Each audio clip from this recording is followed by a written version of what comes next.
เย็นเท่าร่มโพธิ์ทองทั่วลาศรัทธายกย่องร่มของพุทธศาสนายิ่งกว่าร่มใดกันแดดไฟฝนลมนาแผ่กิ่งก้านสาขาปกคลุมประชาทุกชีวิตเย็นใดไหนเล่าจะเทียมเท่าเย็นใจพระธรรมที่ทรงตรัสไว้เป็นความจริงใสตรัสไว้ด้วยดีผู้ทำเห็นเองไม่จำกัดการเวลานาทีผิดถูกแก้กันตรงนี้จะไม่มีเรื่องราวก่อกวนพุทธศาสนาเชื่อมมากับเมืองสยา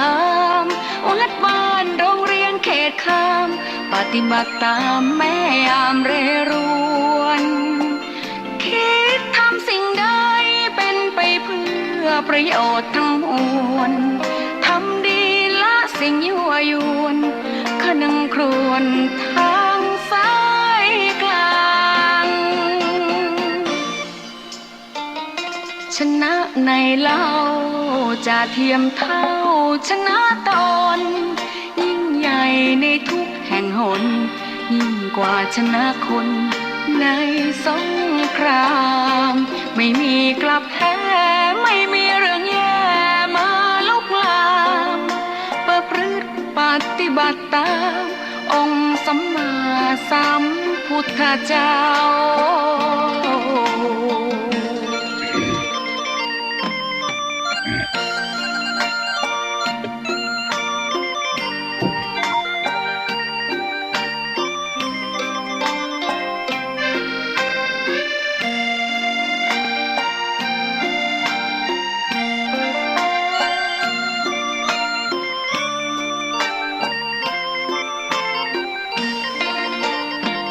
พุทธศาสนา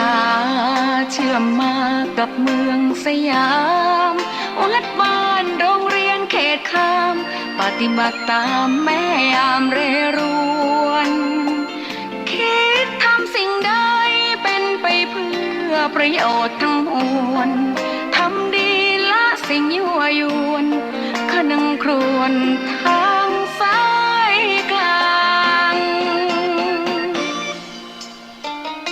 ชนะในเล่าจะเทียมเท่าชนะตนยิ่งใหญ่ในทุกแห่งหน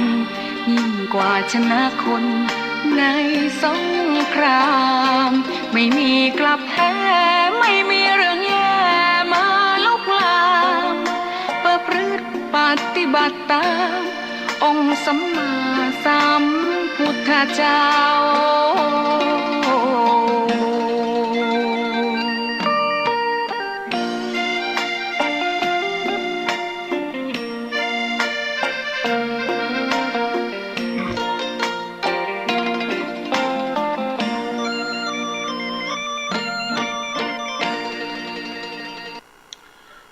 ถวายความเคารพพระมหาเถรานุเถระครูบาอาจารย์เจ้าทั้งหลายทุกตนทุกองค์เจริญสุขเจริญธรรมบรรดาสาธุชนพุทธบริษัททั้งหลายที่ได้สดับรับฟังธรรมะทางสถานีวิทยุวัดฝายหินมหาวิทยาลัยเชียงใหม่ในระบบคลื่น FM 104.50 เมกะเฮิรตซ์วันนี้สาระธรรมยามเย็นเสียงธรรมวัดสลีโสดาพระธรรมจาริกได้มาพบกับท่านสาธุชนคนฟังทั้งหลายเป็นวันพุธที่1เดือนมีนาคมพุทธศักราช2566เป็นต้นเดือนที่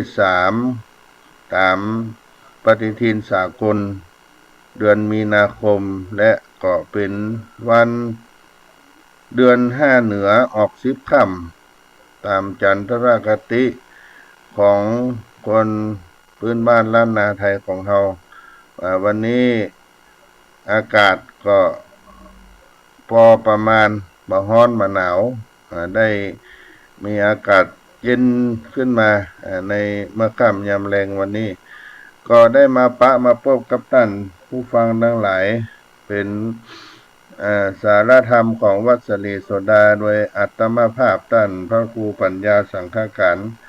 ได้มามาพบกับท่านพี่น้องสาธุชนทั้งหลายช่วงนี้อากาศต่างนอกก็ยังมีหมอกมีควันกันอยู่แม้แต่บนเขาบนดอยก็ยังเป็นหมอกเป็นควันกันอากาศบางทีก็หายใจบ่ลงเป็นแพ้อากาศก็มีกำมือไข้หือเมื่อยก็มีก็รักษาสุขภาพกันไปเนาะสถาท่านคนฟังทั้งหลายในต้นรายการวันนี้ก็ได้รักษามรดกคำสอนของบรรพชนบรรพบุรุษของโบราณล้านนาเอาไว้ก็จะนำเอาคำสอนของสุภาษิตล้านนาไทยได้เอามาปันมาฝากพี่น้องด้านคนฟังวันนี้เอานำเอาอย่างบทสุภาษิตล้านนาไทยในบทนี้ว่าเกิดเป็นมนุษย์สัตว์โลกโลกาหากมีชรารวยแรงแก่เท่าเป็นธรรมดาบอกว่าข้าเจ้าเหมือนกันสัตว์คนใหญ่น้อยเกิดเป็นมนุษย์สัตว์โลกโลกาหากมีชรารวยแรงแก่เท่าเป็นธรรมดาบอกว่าข้าเจ้าเหมือนกันสัตว์คนใหญ่น้อยก็เป็นคำสอนที่ว่าคนเฮาเกิดมาเป็นมนุษย์เกิดมาเป็นมนุษย์สัตว์โลกสัตว์ในโลกมนุษย์นี้ย่อมมีชรารวยแรงแก่เท่านั้นเป็นธรรมดาบอกว่าคนทุกข์คนจนบอกว่าข้าทาสบอกว่าเจ้าว่านายถึงสัตว์ใหญ่สัตว์น้อยทุกชนิดก็ย่อมถึงแก่ความชราเหมือนกันจุผู้ในคนอาจารย์สนันท์ธรรมธิสำนักส่งเสริมศิลปวัฒนธรรมมหาวิทยาลัยเชียงใหม่เพิ่นได้ประพันธ์กลอนเอาเป็นบทข่าวเอาไว้ว่าเกิดเป็นมนุษย์สัตว์โลกโลกาย่อมมีชรารวยแรงแก่เท่าเป็นธรรมดาตั้งข้าและเจ้าเหมือนกันสัตว์คนใหญ่น้อยอายุสังขารพามานหมอกร้อยเที่ยงตายขาดความจีวันปองอนิจจะละข้อสังขารเพื่อมรรคญาณนิพพานเวียงแก้วเกิดเป็นมนุษย์สัตว์โลกโลกาย่อมมีชราด้วยแรงแก่เท่าเป็นธรรมดาตั้งข้าและเจ้าเหมือนกันสัตว์คนใหญ่น้อยอายุสังขารพามานหมอกร้อยเที่ยงตายขาดความจีวันปงอนิจจะละข้อสังขารเพื่อมรรคญาณนิพพานเวียงแก้วในข่าวนี้ก็กล่าวถึงว่าเกิดเป็นคนหรือสัตว์โลกเนี่ยย่อมมีชราความแก่เท่าเป็นธรรมดาบอกว่าเป็นข้าเป็นเจ้าข้าทาสเจ้านายตำแหน่งสูงสักใหญ่หลวงหรือคนต่ำต้อยสักสูงบ่มีเกิดขึ้นกับตัวเก่าอายุสังขารก็ย่อมมีความแก่ชราเกิดขึ้นอายุคนเฮาประมาณ100ก็บ่ถึงกันก็จะต้องตายก็ขอให้โปร่งอนิจจังเลิกยึดติดกับสังขารเพื่อที่จะได้ปั้มเพ็งบุญทานศีลภาวนาเพื่อเป็นมรรคผลนิพพานไปหน้าสืบไปเป็นคำสอนในสุภาษิตล้านนาไทยที่ว่าเกิดเป็นมนุษย์สัตว์โลกโลกาหากมีชรารวยแรงแก่เท่าเป็นธรรมดาบอกว่าข้าเจ้าเหมือนกันสัตว์คนใหญ่น้อยก็เป็นคำสอนที่เอามาปั่นมาฝากพี่น้องท่านคนฟังตั้งหลายในเมื่อค่ำยามเย็นในวันนี้ก็เป็นเรื่องของความแก่ความเฒ่าเนาะถ้าญาติโยมถ้าใน คำสอนในทางพระพุทธศาสนาเพิ่นก็เรียกว่าชราธัมโมหิที่มีความแก่เป็นธรรมดาคนเราเกิดมาตั้งแต่เกิดขึ้นมาเป็นคนขึ้นมา ได้มีความแก่เกิดขึ้นกับตัวเฮาแล้วก็มีเจ็บมีไข้มีป่วยไปถึงมรณะมรณานุสติก็คือระลึกถึงความตายไว้คนเฮาก็จะไปหลงไปมัวเมาในสิ่งเหล่านี้คือพินิจพิจารณาตัวเฮาได้ไว้เป็นว่าคนเฮานั้นจะต้องมีร่างกายที่เปลี่ยนไปเหมือนกันทุกผู้ในคนก็คือระลึกถึงสิ่งเหล่านี้เอาไว้จะได้ประมาทในชีวิตก็มีในคำสอนที่ว่าเทวทูตวันนั้นได้ไปงานศพเพิ่นเทศน์ธรรมเรื่องเทวทูตทั้งห้าคือทูตของเป็นทูตของเทพซึ่งเป็นสัญญาณที่เตือนให้ระลึกถึงธรรมดาของชีวิตจนถึงความสังเวชแล้วเร่งทำความดีเทวทูตทั้งห้าประการคือเกิดคนแก่คนเจ็บไปตามกรรมเรื่องของความตายที่ในธรรมของเทวทูตทั้งห้าที่อาตมาภาพได้ไปฟังในงานศพอันนั้นก็จะกล่าวหนึ่งในนั้นก็มีเรื่องของความชรานั้นเกิดขึ้นก็เอามาเป็นคำสอนตามสุภาษิตล้านนาไทยให้กับพี่น้องท่านสาธุชนทั้งหลายเอาไว้พินิจพิจารณาเรื่องของความเกิดแก่เจ็บตายนั่นเป็นเรื่องที่ทุกคนจะต้องได้พบกันมาโดยตลอดวันนี้ในต้นรายการก็เอานำมาฝากมาปั่นพี่น้องท่านคนฟังทั้งหลายก็ได้มีกิจกรรมที่วัดสลีโสดาพระอารามหลวงในวันนี้โดยนักศึกษาผู้สูงอายุนักเรียนผู้สูงอายุได้มาที่วัดสลีโสดามาใช้สถานที่เดือนนำเอานักศึกษาผู้สูงวัยนักศึกษาผู้ใหญ่หรือนักเรียนผู้สูงอายุเทศบาลตำบลสุเทพเปิดมาที่วัดสลีโสดาพระเดชพระคุณหลวงพ่อพระเทพโกศลก็ได้เมตตาอนุญาตให้นักเรียนผู้สูงอายุหรือนักศึกษาผู้ใหญ่เหล่านี้ในหลักสูตรการเรียนการสอน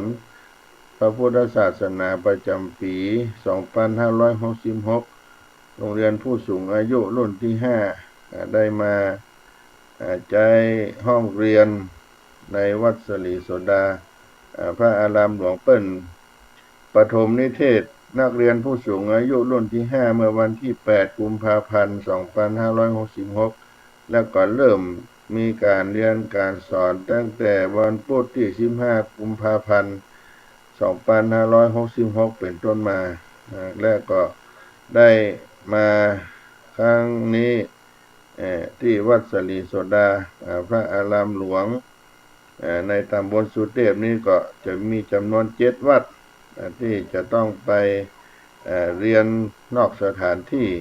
โดยเทศบาลตำบลสุเทพเป็นเจ้าของทุนการศึกษา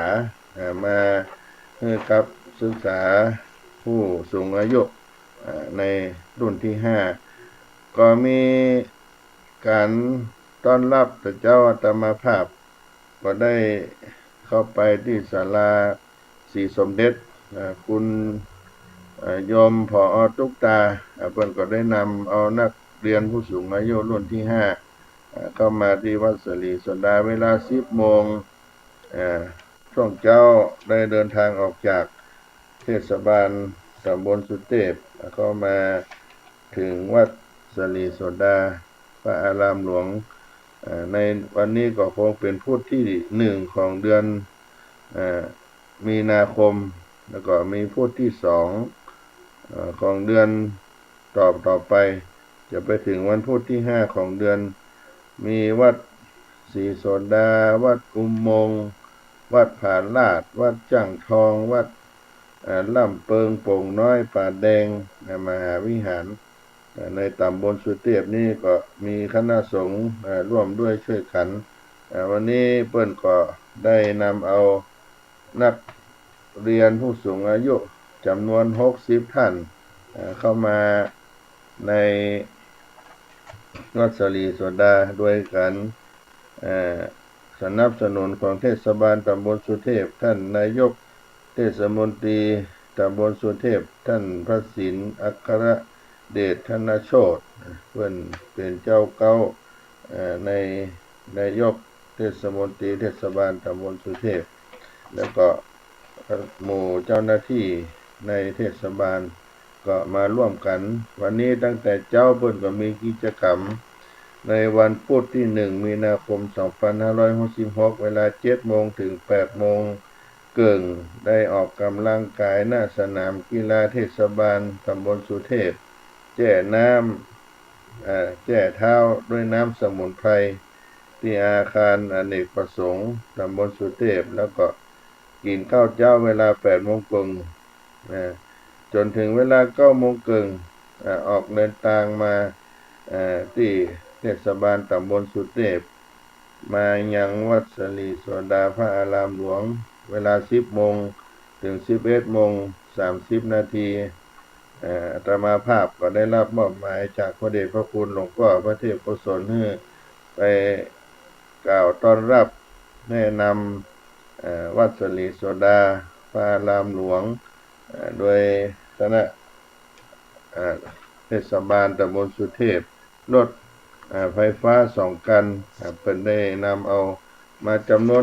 60 คนวันนี้60ท่าน60 คนเข้ามาสู่วัดสลีโสดาพระอารามหลวงก็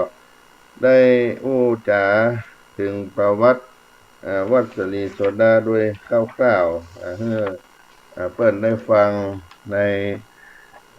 ช่วง10 โมงถึง 10 โมงครึ่ง10 โมงถึง 11 โมงครึ่งแนะนำปาไปแอววัดศรีโสดาในพื้นที่19 ไร่วันนี้นักศึกษาก็นักเรียนผู้สูงอายุก็หมดอกหมดใจก็โดยนำเอาประวัติวัดศรีโสดามาเล่าอู้สู่ให้เพิ่นฟังโดยมีความประวัติโดยความเป็นมาว่าวัดสลีโสดานี้สร้างขึ้นเมื่อครั้งครูบาเจ้าสลีวิจัยนักบุญตนบุญแห่งล้านนาไทยหรือครูบาเจ้าสินธรรมได้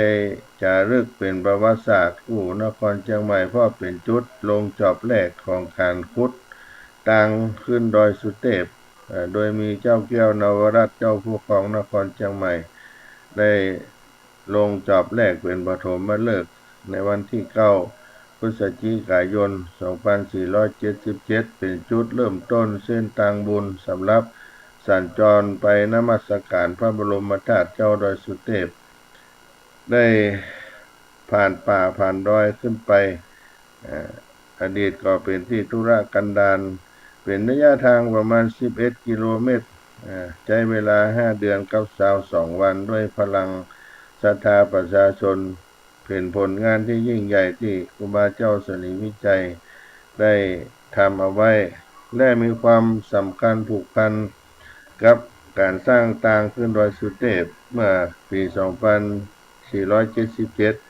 เริ่มจากหลวงศรีประกาศนายกเทศมนตรีนครเชียงใหม่และผู้แทนราษฎรจังหวัดเชียงใหม่ในขณะนั้นคิดจะนำไฟฟ้าขึ้นไปติดตั้งบนดอยสุเทพแต่ก็บ่มีงบประมาณจึงได้ขอเพิ่งบุญบารมี ครูบาเจ้าศรีวิจัยตั้นขอหันตัวยแต่ว่าขออธิษฐานดูก่อนว่าจะเป็นไปได้หรือไม่ท่านครูบาเจ้าศรีวิจัยก็ได้อธิษฐานปรากฏว่าเป็นไปได้ยากแก่การสร้างแต่ว่าการสร้างทางขึ้นดอยสุเทพขึ้นไปนี้จะสำเร็จเร็วกว่าก็จึงตกลงสร้างทางขึ้นดอยสุเทพจุดเริ่มต้นที่อนุสาวรีย์ครูบาเจ้าศรีวิจัยเป็นที่ตั้งของวัดศรีโสดาในปัจจุบันนี้ระหว่างการสร้างทางท่านเจ้าครูบาศรีวิจัยก็ได้สร้างวัดควบคู่กันไปแถม3 วัดโดยเอาวัดพระธาตุเจ้าเป็นวัด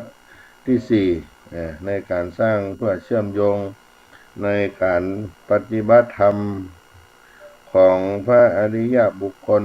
ทั้ง4 จำพวก4 ชั้นก็มีอยู่4 วัดก็คือ1วัดสลีโสดาพระอารามหลวงแห่งนี้หรือว่าวัดโสดาบันในอดีตต่อไปแถมประมาณ4 กิโลเมตรก็เป็นวัดสกิทาคาวัดอนาคาวัดอรหันตาก็ถือเอาวัดดอยสุเทพเป็นจุดสุดท้ายที่ได้สร้างก็คือ3 วัดขึ้นมาใหม่แต่วัดพระธาตุเจ้าดอยสุเทพก็เป็นวัดอรหันตาด้วยเป็นสุดท้ายของธรรมผู้ปฏิบัติธรรมเพื่อบรรลุมรรคผลนิพพานของชั้นสุดท้ายก็คือวัดพระอรหันต์ให้เข้าสู่พระนิพพานไปวัดโสดาบันวัดสกิทาคานาคาวัดอรหันตาดอยสุเทพเป็นจุดใต้ไปดอยบนแล้วก็จากโสดาบันนั่นต่อมาก็เป็นวัดศรีโสดาสลีโสดาหรือสีเป็นสิริมงคลแต่ก็บอกว่าวัดได้เปลี่ยนไปในสมัยใดก็น่าคิดว่าจะมาสมัยในท่านครูบาเสานาราโทที่เป็นศิษย์ครูบาเจ้าคำว่าสิริสลีสีนี่มาจากสลีวิจัยหรือว่าเป็นสลีความเป็นมงคลของวัดเพื่อยก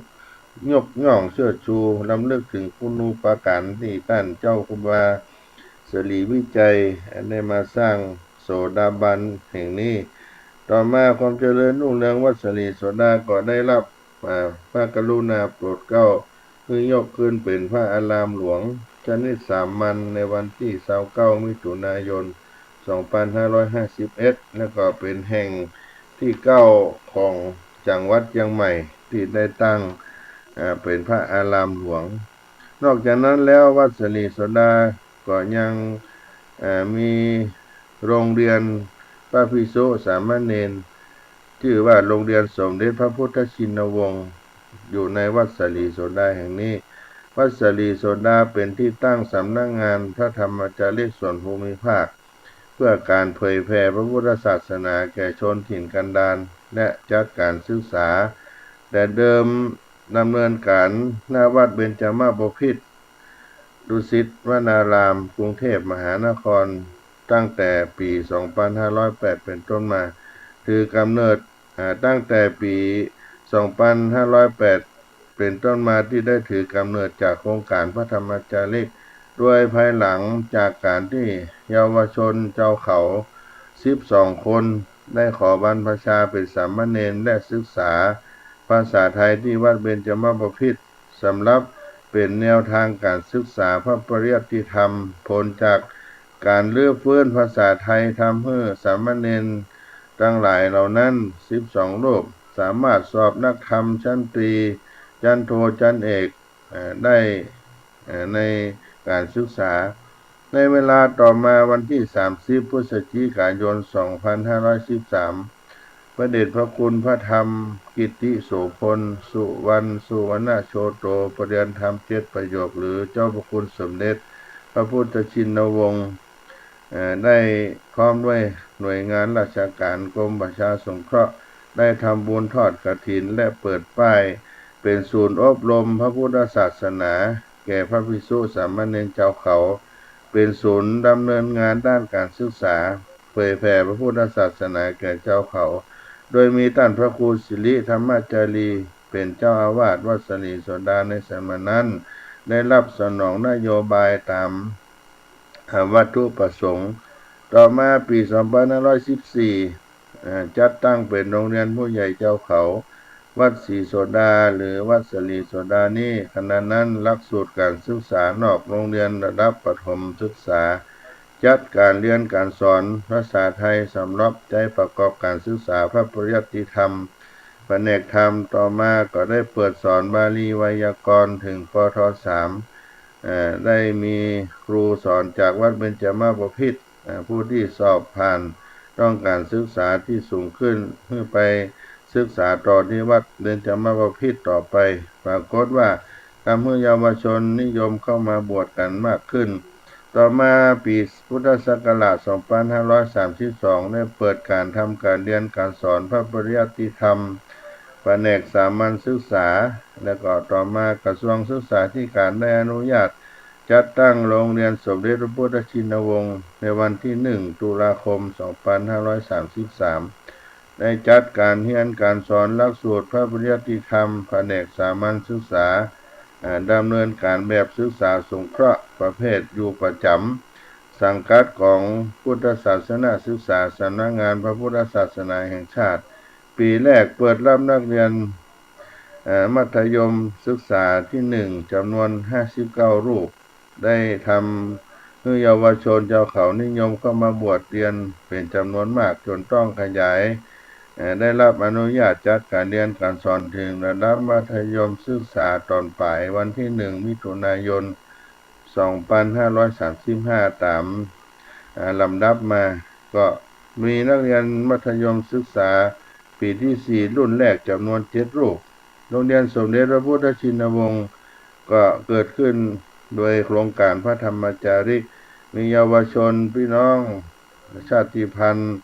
ราษฎรพื้นที่สูงพี่น้องเจ้าเขาเผ่ากะเหรี่ยงมงเย้ามูเซอร์อาขาลีซูถิ่นกำมุเหล่านี้เป็นต้นที่อาศัยอยู่บนพื้นที่สูง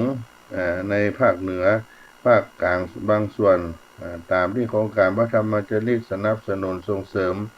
เยาวชนชาวเขาได้มีโอกาสศึกษาพระปริยัติธรรมดำเนินการแบบศึกษาสงเคราะห์บ่เสียค่าเล่าเรียนมุ่งผลิตนักเรียนให้มีความรู้ความสามารถคุณธรรมจริยธรรมสมณสัญญาสู่คุณภาพชีวิตที่ดีเป็นศาสนาทายาทสามารถสืบทอดอายุพุทธศาสนาเผยแผ่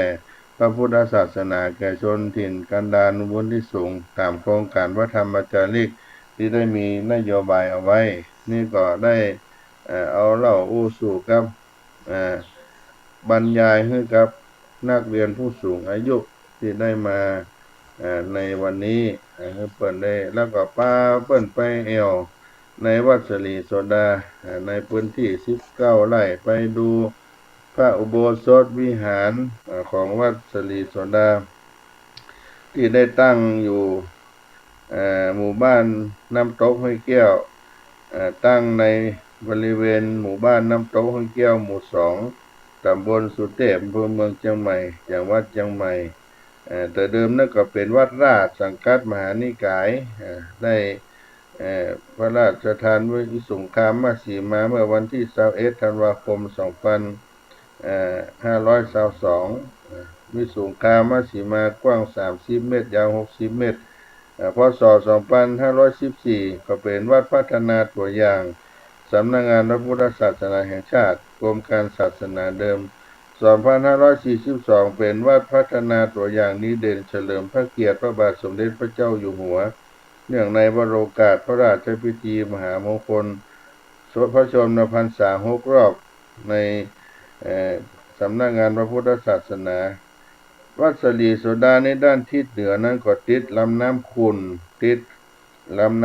ที่ใต้ก็ติดอุทยานแห่งชาติดอยสุเทพปุยทิศตะวันออกติดถนนศรีวิจัย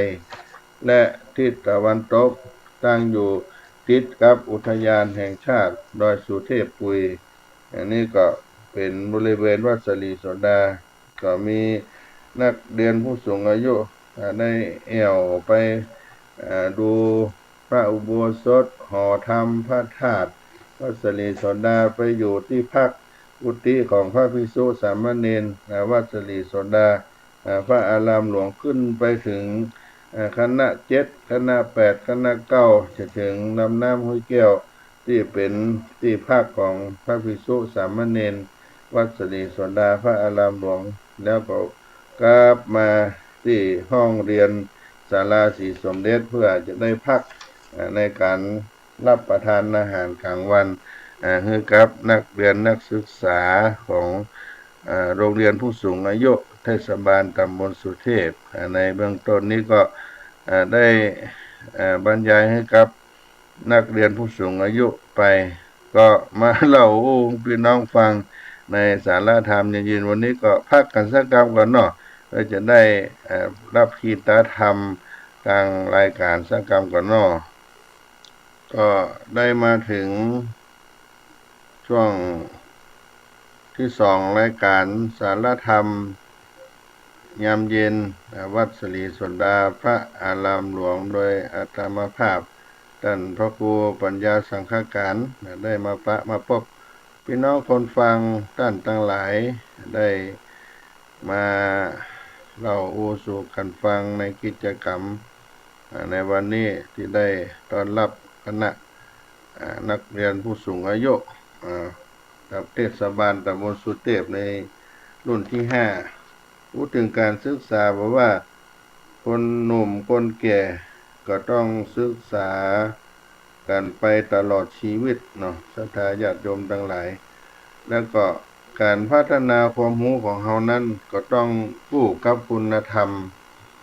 พัฒนาความรู้ต้องเคียงคู่กับคุณธรรมในหลักคำสอนในทางพระพุทธศาสนาได้กล่าวไว้สุดสู่สาสุวัฒนีสุตังปัญญายะวัฒนังสุดสู่สาสุตวัฒนีสุตังปัญญายะวัฒนังการศึกษาเป็นเครื่องพัฒนาความรู้เป็นเครื่องพัฒนาปัญญานี่ได้กล่าวไว้ในคำสอนในทางพระพุทธศาสนาการศึกษาในทางพระพุทธศาสนาท่านก็ได้หมายถึงการเรียนรู้และปฏิบัติไปด้วยมีอยู่3ขั้นตอนก็คือศีลสมาธิปัญญาถ้าจะนำมาใช้กับการศึกษาในโรงเรียนก็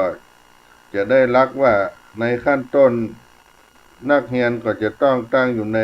ระเบียบของการเรียนตามตารางสอนที่เพิ่นได้จัดได้วางไว้พร้อมทั้งครูที่สอนก็มีระเบียบในการสอนอย่างเคร่งครัดต่างฝ่ายก็ทำตามหน้าที่ของตนบ่ให้ขาดตกบกพร่องตรงนี้เขาก็เรียกว่าศีลจากนั้นก็มีสมาธิก็มีความตั้งใจมั่นมีจิตใจมุ่งมั่นมั่นคงในหน้าที่ของตนเป็นเครื่องมือในการเรียนการสอนจะทำให้มีการจดจำบทเรียนที่เรียนได้ดีเมื่อจำได้แล้วก็จะเกิดปัญญามีเหตุมีผลที่ถูกต้องและเคารพอยู่ในเหตุผลบ่ต้องสอนกันนักกันมากนั่นก็คือการเรียนคือการพัฒนาความรู้เป็นเครื่องพัฒนาปัญญาที่ได้กล่าวไว้ในธรรมะในสุภาษิตที่สุดสุสาสุตวัฒนีสุตังปัญญายะสุวัฒนังการศึกษาเบื้องต้นหรือเป็นก้าวแรกของชีวิตเพราะการศึกษาเป็นที่มาของความรู้บ่ว่าจะเป็นทั้งฝ่ายคดีโลกหรือฝ่ายคดีธรรม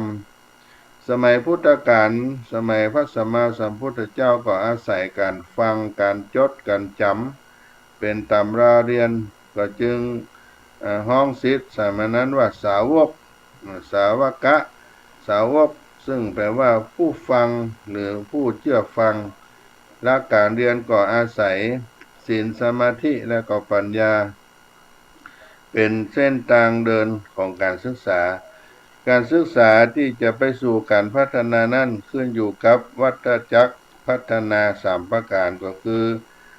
วัฏจักรพัฒนา3ประการนั้น1การศึกษาพัฒนาความรู้2ความรู้พัฒนาปัญญา3ปัญญาพัฒนาคน คนพัฒนาการศึกษาและก็วนกันไปขึ้นต้นใหม่คือการศึกษาพัฒนาความรู้จะหมุนวนอย่างนี้ตลอดไปจนนับรอบว่าถ้วนที่ได้กล่าวไว้เป็นหลักการพัฒนาก็หันได้ว่า การศึกษาเป็นการพัฒนาที่บ่ฮู้จบจากคนยุคหนึ่งไปถึงคนแถมยุคหนึ่งจนถึงยุคปัจจุบันที่เรียกว่ายุคโลกาภิวัตน์แต่ก็จะได้ลืมว่า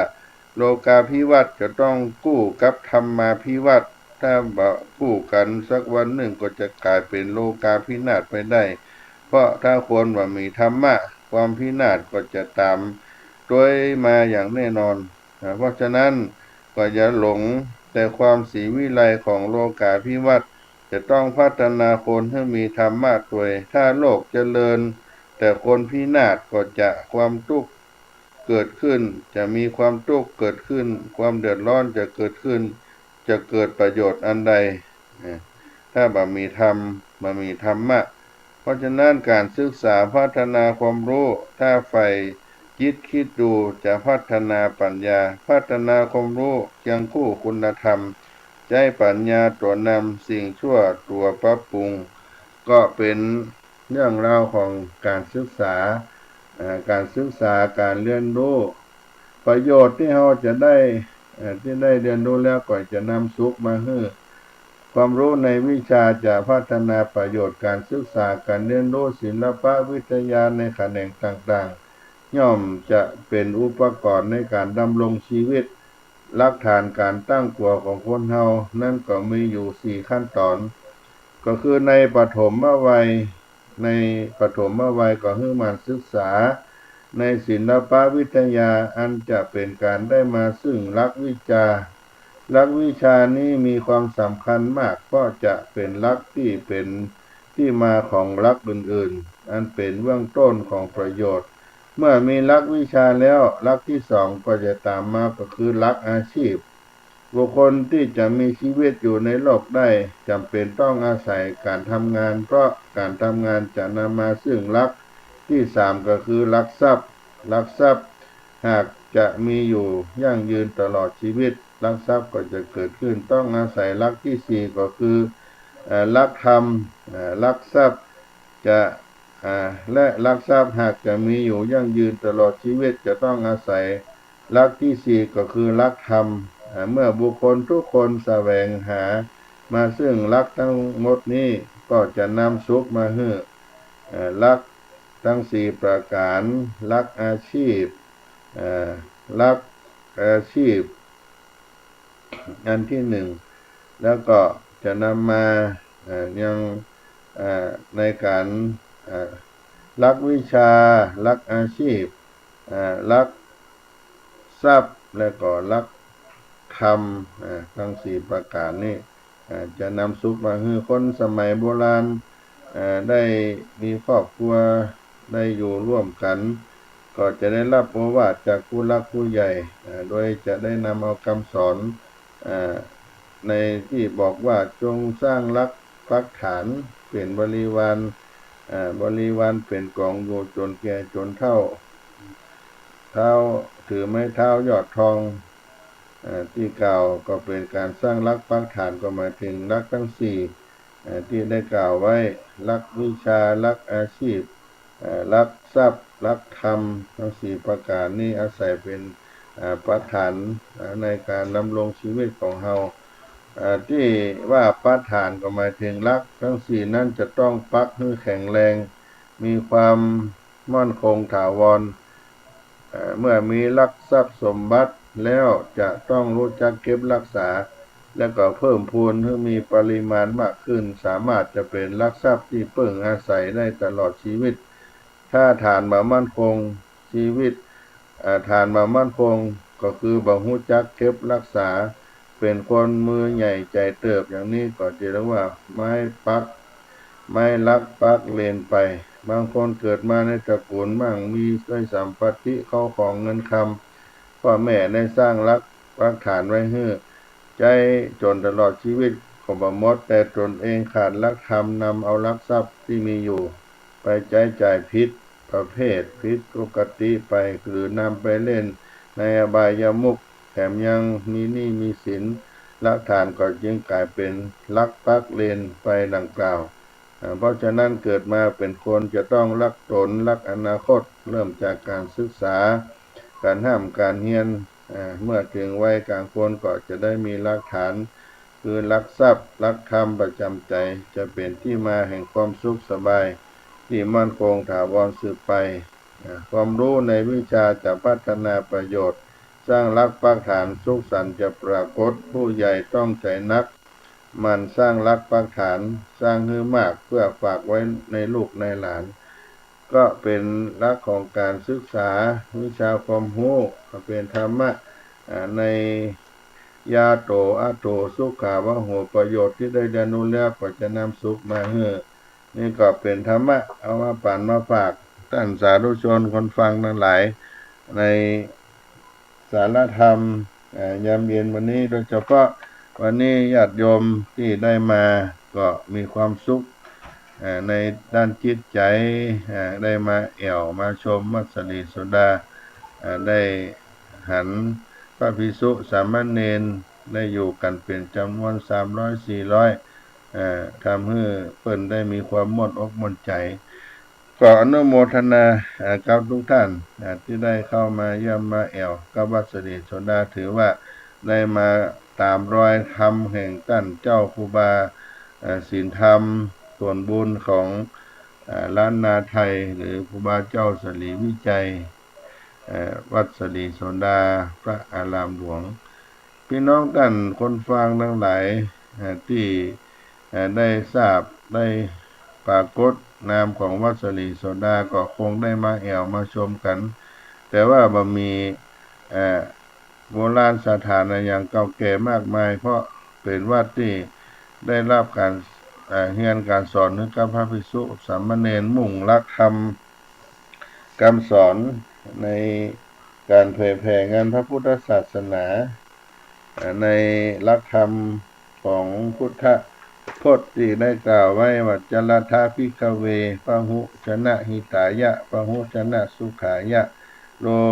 กานุกัมปายะอันนี้ก็เป็นพุทธพจน์ที่นำเอามาเป็นหลักปฏิบัติของพระธรรมจารีตของวัดสลีโสดาที่ได้กล่าวไว้ว่าเธอทั้งหลายจงจาริกไปเพื่อประโยชน์และความสุขแก่คนหมู่มากเพื่ออนุเคราะห์แก่ชาวโลกเพื่อเกื้อกูลแก่ชาวโลกเพื่อประโยชน์เกื้อกูลความสุขแก่ทวยเทพและมนุษย์จงอย่าได้ไปรวมทางเดียวกันสองโลกจงแสดงธรรมอันงามเบื้องต้นท่ามกลางในที่สุดประกาศพรหมจรรย์ทั้งอัฏฐพยัญชนะครบบริบูรณ์สัตว์ทั้งหลายจำพวกที่มีทุลีกิเลสอันจักษุน้อยมีอยู่เพราะบ่ได้ฟังธรรมย่อมเสื่อมผู้รู้ทั่วถึงธรรมจักมีดูก่อนภิกษุทั้งหลายแม้เราก็จักไปยังตำบลอุลุเวลาเสนานิคมที่เป็นพุทธพจน์ที่พุทธองค์ได้ประกาศให้ภิกษุทั้งหลายได้ออกจาริกธรรมไปในที่ต่างๆด้วยเพียงพุทธพจน์ที่จลทาภิกขเวนี่ญาติโยมทั้งหลายทำให้พระพุทธศาสนาเป็นศาสนาที่ได้แพร่กระจายไปทั่วโลกแล้วก็ถือเป็นศาสนาประจำประเทศชาติบ้านเมืองของเราด้วยเพียงที่ว่าจลทาภิกขเวจาริกังพหุชนะหิตายะพหุชนะสุขายะนี้ที่ได้กล่าวแก่ภิกษุทั้งหลายได้เธอทั้งหลายจงจาริกไปเพื่อประโยชน์สุขแก่คนหมู่มากเพื่อเกื้อกูลแก่ชาวโลกพระพุทธศาสนาก็เลยได้การกุ่งรุ่งเรืองมาด้วยพุทธพจน์อันนี้แหละศรัทธาญาติโยมทั้งหลายทัดวัดสลีโสดาพระอารามหลวงก็ได้นำเอามาเป็นการดำเนินโดยตามองค์สมเด็จพระสัมมาสัมพุทธเจ้าเข้าไปสู่ยังบนเขาบนดอยได้นำเอาคุณวุฒิลูกหลานทั้งหลายเข้ามาบวชในพระพุทธศาสนาที่ได้ปรากฏหันมาทุกวันนี้นี่ก็เป็นหลักที่ได้ทำกันมาในปัจจุบันพูดถึงการเดินทางไปในครั้งก่อนก็ยังบ่จบเสียงคืออาตมาภาพก็ได้ขึ้นไปบนเขาบนดอยต่อแต่ว่าสักหน่อยไป ที่จังหวัดลำปางแล้วก็กลับมาพักที่วัดสลีโสดาวันที่24-25ก็เดินทางไปแห่มครั้งหนึ่งที่จังหวัดตากไปในงานยกชัดเช่นเดียวกันยอดชัดเป็นได้แปลงไว้โดยท่านอาจารย์ธนศักดิ์หรือครูบารวยที่ได้สร้างพระธาตุเป็นยกที่3มีการบูรณะมาโดยตลอดก็มีศรัทธาพี่น้องนับพันคนมืดฟ้ามัวดินเข้ามาสู่สถานบริเวณวัดพระธรรมจริกแม่อุสุจังหวัดตากซึ่งมีตังพม่ามีตังไทยฝั่งไทยมารวมกันคนทั้งหลายก็ได้น้อมกินน้อมทานกันเพื่อความเป็นบุญกุศลยกยอเอาพระพุทธศาสนาไว้ตามที่ได้กล่าวไว้ในอานิสงส์การถวายชัดถวายพระธาตุดังที่ได้อู้ไปแต่ว่าก็เป็นบทบาทสำคัญของงานพระธรรมจริยที่เผยแผ่งานพระพุทธศาสนาเข้าไปถึงจิตถึงใจ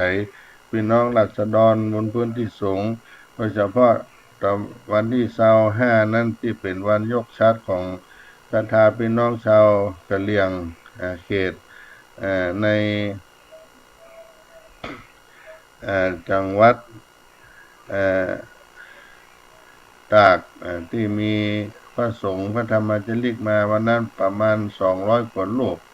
โอ้เป็นที่ใหญ่ที่โตและโหฐานกันอย่างยิ่งก็ทำให้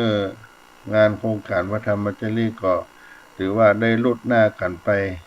อย่างยิ่งเพราะฉะนั้นก็ได้นำเอามาเล่าโอ้สู่พี่น้องทั้งหลายได้ฟังไว้ใน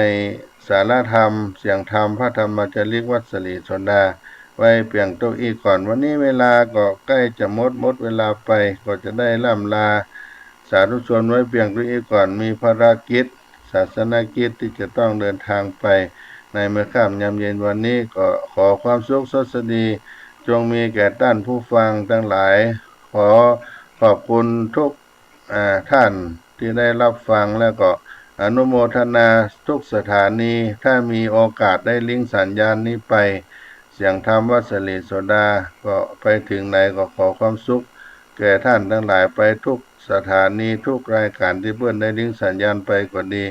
มีวัดฝ่ายหินเป็นต้นเป็นแม่ข่ายหลวงที่ได้ลิงก์สัญญาณไปแก่ท่านคนฟังทั้งหลายสุขสดดีจงมีแก่ท่านสาธุชนทุกท่านจัตตาโลธรรมาวัฏันติอายุวันโนสุขังพลัง